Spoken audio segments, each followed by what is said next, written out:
అయితే ద్రోణుడు ముందుగా తన శిష్యుల యొక్క శక్తి సామర్థ్యాలను, అలాగే వారిలో ఎవరెవరు ఏ ఏ విద్యలలో ప్రావీణ్యం పొందగలరో తెలుసుకోవడం కోసం వారికి ఓ పరీక్ష పెట్టాలి అనుకున్నాడు. వెంటనే కురు రాకుమారులు అందరినీ పిలిచి చెక్కతో ఒక పక్షి బొమ్మను తయారు చేసి ఆ బొమ్మను వాళ్లు నిలబడ్డ నేలకు 100 అడుగుల దూరంలో ఉన్న ఒక చెట్టు కొమ్మపై ఉంచాడు. తరువాత రాకుమారులు అందరి వైపు చూస్తూ ముందుగా వారందరిలో పెద్దవాడైన యుధిష్ఠిరుడిని ముందుకు రమ్మని పిలిచాడు.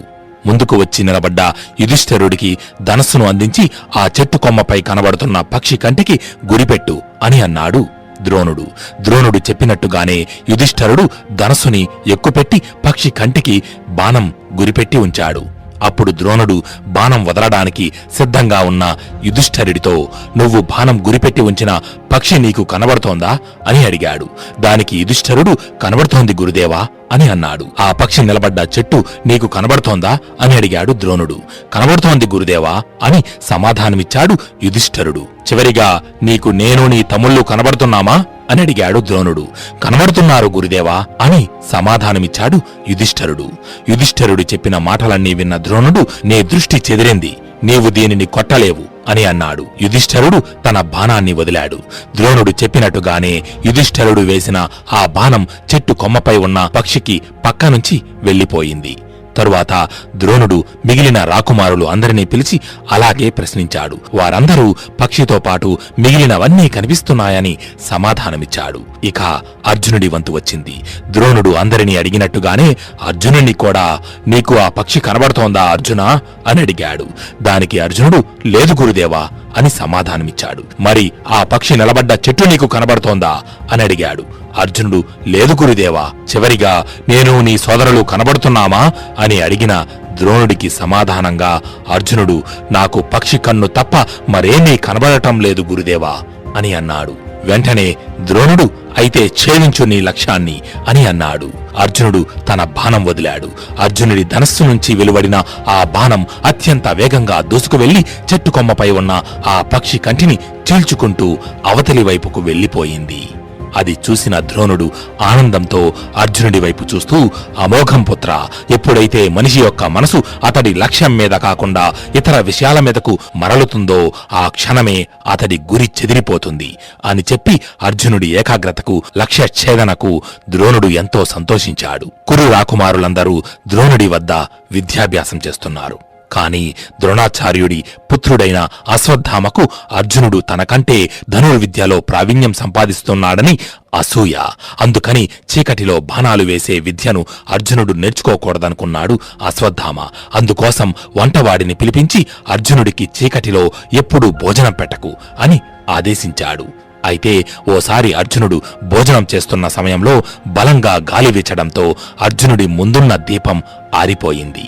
దానితో అర్జునుడు ఆ చీకటిలోనే యథావిధిగా భోజనం చేసేస్తున్నాడు. అప్పుడే అర్జునుడికి మనసులో ఓ ఆలోచన మెదిలింది. చీకటిలో భోజనం చేస్తున్నట్టే చీకటిలో కూడా బాణాలు వేయొచ్చు కదా అని. అప్పటినుంచి అర్జునుడు చీకటిలో కూడా బాణాలు వేయడం ఆరంభించాడు. ఓ రోజు రాత్రి ద్రోణుడు నిద్రపోతున్న సమయంలో అతడి చెవులకు జుమ్ జుమ్ అంటూ ఏవో శబ్దాలు వినబడ్డాయి. అవి విన్న ద్రోణుడు వెంటనే మంచం మీది నుంచి లేచి బయటకు వెళ్లి చూశాడు. అక్కడ ద్రోణుడికి అర్జునుడు చీకటిలో బాణాలు వేయడం సాధన చేస్తూ కనబడ్డాయి. ద్రోణుడికి వినిపించిన ఆ శబ్దాలు అర్జునుడి ధనస్సు నుంచి వదులుతున్న బాణాల యొక్క అల్లెతాడు శబ్దాలు. ధనుర్విద్యపై అర్జునుడికి ఉన్న ఆ శక్తి, అలాగే అతడి దృఢ సంకల్పం చూసి ద్రోణుడు సంతోషపడి అర్జునుడి వైపు చూస్తూ, నువ్వు నా శిష్యులందరిలో కల్లా ప్రియ శిష్యుడవు, నిన్ను ఈ విశ్వంలోనే అందరికన్నా గొప్ప ధనుర్ధారిని చేస్తాను అని చెప్పి తను పరశురాముడి దగ్గర నేర్చుకున్న అనేక దివ్యాస్త్రాలను అర్జునుడికి నేర్పించాడు. ద్రోణుడి పేరు ప్రఖ్యాతలు నలుదిశలా వ్యాపించాయి. దేశ దేశాల నుంచి రాకుమారులు, యువరాజులు ద్రోణుడి వద్ద విలువిద్య నేర్చుకోవడానికి వస్తున్నారు. అలాగే ద్రోణుడి కీర్తి విని హిరణ్యధన్వుడు అనే ఎరుకల రాజు కొడుకైన ఏకలవ్యుడు ఆయన వద్దకు వచ్చి తనకు ధనుర్విద్య నేర్పమని కోరాడు. కాని ఏకలవ్యుడు ఎరుకలవాడన్న కారణంతో ద్రోణుడు దానికి నిరాకరించాడు. దాంతో ఏకలవ్యుడు అడవులకు వెళ్లిపోయాడు. ఇలా కొంతకాలం గడిచింది. ఓ రోజు పాండవులు కౌరవులు వేట నిమిత్తం సమీపంలో ఉన్న అడవికి వెళ్లారు. అక్కడికి వెళ్ళాక పాండవులకు చెందిన ఒక కుక్క తప్పించుకుని అడవిలోకి వెళ్లిపోయింది. పాండవుల దగ్గర నుంచి పారిపోయిన ఆ కుక్క అడవిలోని ఓ ప్రదేశంలో ఆగి గట్టిగా అరవసాగింది. ఆ అరుపులు విని పాండవులు అక్కడికి చేరుకున్నారు. ఆ కుక్కని తమతో తీసుకువెళ్దామని ముందుకు వెళ్తుంటే ఇంతలో ఎక్కడి నుంచో 7 బాణాలు వచ్చి ఆ కుక్క కంఠంలో దిగబడ్డాయి. అది చూసి పాండవులు ఆశ్చర్యపోయారు. కేవలం కుక్క అరుస్తున్న శబ్దం విని లక్ష్యాన్ని ఛేదించిన ఆ ధనుర్ధారి ఎవరా అని ఆ బాణాలు వచ్చిన దిక్కువైపు నడుస్తూ వాటిని వేసిన వ్యక్తిని వెతుక్కుంటూ పాండవులు ముందుకు వెళ్లారు. అక్కడ ఓ చోట పాండవులకు మట్టి విగ్రహం ఒకటి కనబడింది. అది చూసి వారు ఆశ్చర్యపోయారు.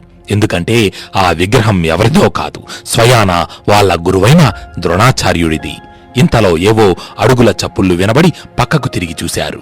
అక్కడ వారి కంటికి జింక చర్మాన్ని నడుముకు కట్టుకుని ధనుర్బాణాలను చేత్తో పట్టుకుని ఓ యువకుడు కనిపించాడు. వెంటనే పాండవులు అతడిని, ఎవరు నువ్వు? విలువిద్యలో నీ గురువు ఎవరు అని అడిగారు. దానికి ఆ యువకుడు, నా పేరు ఏకలవ్యుడు, నేను ఎరుకల రాజు కుమారుడను, నా గురువు ఈయనే అని చెప్పి అక్కడే ఉన్న ద్రోణాచార్యుడి విగ్రహం వైపు చూపించాడు. ద్రోణుడు ఏకలవ్యునికి ధనుర్విద్య నేర్పించడానికి నిరాకరించిన తరువాత ఏకలవ్యుడు అక్కడి నుంచి అడవికి తిరిగి వచ్చేశాడు. తరువాత మట్టితో ద్రోణుడి విగ్రహాన్ని తయారు చేసుకుని ఆ విగ్రహాన్నే తన గురువుగా భావించి ధనుర్విద్యను సాధన చేశాడు. ఏకలవ్యుడి మాటలు విన్న కురు రాకుమారులు తిరిగి ద్రోణాచార్యుడి దగ్గరకు వెళ్లి జరిగిన విషయాన్నంతా చెప్పారు. కాని గురువుని ఎదురుగా పెట్టుకుని అనుక్షణం సాధన చేస్తున్న అర్జునుడి కన్నా ఒక మట్టి విగ్రహాన్ని ముందు పెట్టుకుని ధనుర్విద్యలో అంతటి ప్రావీణ్యాన్ని సాధించిన ఏకలవ్యుడిని చూసి అర్జునుడు భరించలేకపోయాడు. ద్రోణుడిని ఒంటరిగా కలుసుకుని, గురుదేవా, నేను తమరి యొక్క ప్రియ శిష్యుడినని చెప్పారు. నాకు అన్ని విద్యలు నేర్పించాను అని చెప్పారు. కాని ఆ ఏకలవ్యుడు మీ ప్రియ శిష్యుడు అంట కదా, అతడికి నాకంటే విలువిద్యలో నైపుణ్యం ఎక్కువ అంట కదా అని అడిగాడు. అది విన్న ద్రోణుడికి ఏమీ అర్థం కాక అర్జునుడిని తీసుకుని ఏకలవ్యుడు ఉన్న ప్రదేశానికి వెళ్ళాడు. ద్రోణుడిని చూసిన ఏకలవ్యుడు ఎదురు వచ్చి ఆయనకు ప్రణామం చేశాడు. ఏకలవ్యుడిని చూసిన ద్రోణుడు, ఎవరు నువ్వు అని అడిగాడు. దానికి ఏకలవ్యుడు, నేను మీ శిష్యుడను గురుదేవా అని అన్నాడు. దానికి ద్రోణుడు, అసత్యం, నేను నీకు ఎన్నడూ విద్య నేర్పలేదు అని అన్నాడు. అప్పుడు ఏకలవ్యుడు, లేదు గురుదేవా, నేను మీ విగ్రహాన్నే గురువుగా భావించి సాధన చేశాను అని అన్నాడు. దానికి ద్రోణుడు, కేవలం విగ్రహం ముందు సాధన చేసి ధనుర్విద్యలో ఇంతటి ప్రావీణ్యాన్ని సంపాదించావా, అద్భుతం అంటూ ఏకలవ్యుడిని ప్రేమగా దగ్గరకు తీసుకుందామనుకునే లోపు పక్కనే ఏకలవ్యుడి ధనుర్విద్యా నైపుణ్యాన్ని చూసి తన ఆత్మస్థైర్యాన్ని కోల్పోయి నిస్సహాయంగా నిలుచున్న అర్జునుణ్ణి చూసి ఆగిపోయాడు. ఇంతలో నిన్ను ఈ విశ్వంలో గొప్ప ధనుర్ధారిని చేస్తాను అని అర్జునుడికి ఇచ్చిన మాట గుర్తుకు వచ్చింది. దాంతో ఏకలవ్యుడి వైపు చూస్తూ, నేను నీ గురువుని అంటున్నావు, మరి నీ గురువుకి గురుదక్షిణ చెల్లించవా అని కోరాడు. అప్పుడు ఏకలవ్యుడు ద్రోణుడి వైపు చూస్తూ, గురుదేవా, ఇది నా దేహం, ఇది నా ధనం, వీరు నా సేవకులు, మీకు ఏం కావాలో కోరుకోండి అని అన్నాడు. దానికి ద్రోణుడు, నీ కుడి చేతి బ్రొటనవేలు నాకు గురుదక్షిణగా కావాలి అని అన్నాడు. ద్రోణుడి మాటలు విన్న ఏకలవ్యుడు మరో క్షణం ఆలోచించకుండా ఆ క్షణమే కత్తి తీసి తన కుడి చేతి బొటనవేలును కోసి ద్రోణుడికి ఇచ్చాడు. బొటనవేలు లేనందువలన ఇక ఏకలవ్యుడు బాణాలు వెయ్యలేడు. తను ఇన్నాళ్లు కష్టపడి చేసిన సాధన, నేర్చిన విద్యకు విలువ లేకుండా పోయింది. ఏకలవ్యుడి బొటనవేలు తన కారణంగానే పోయిందని అర్జునుడు బాధపడినా ఇక తనని మించిన ధనుర్ధారి లేడని మనసులో చిన్న ఆనందం. సరిగ్గా అప్పుడే వారందరి వెనుక నుంచి ఒక బాణం అత్యంత వేగంగా దూసుకువచ్చి అర్జునుడి కాళ్ల ముందు గుచ్చుకుంది.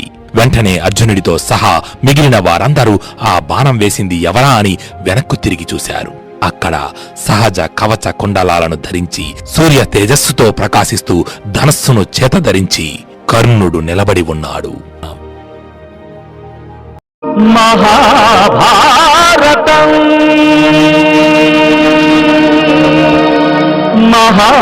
మహాభారతం మహాభారతం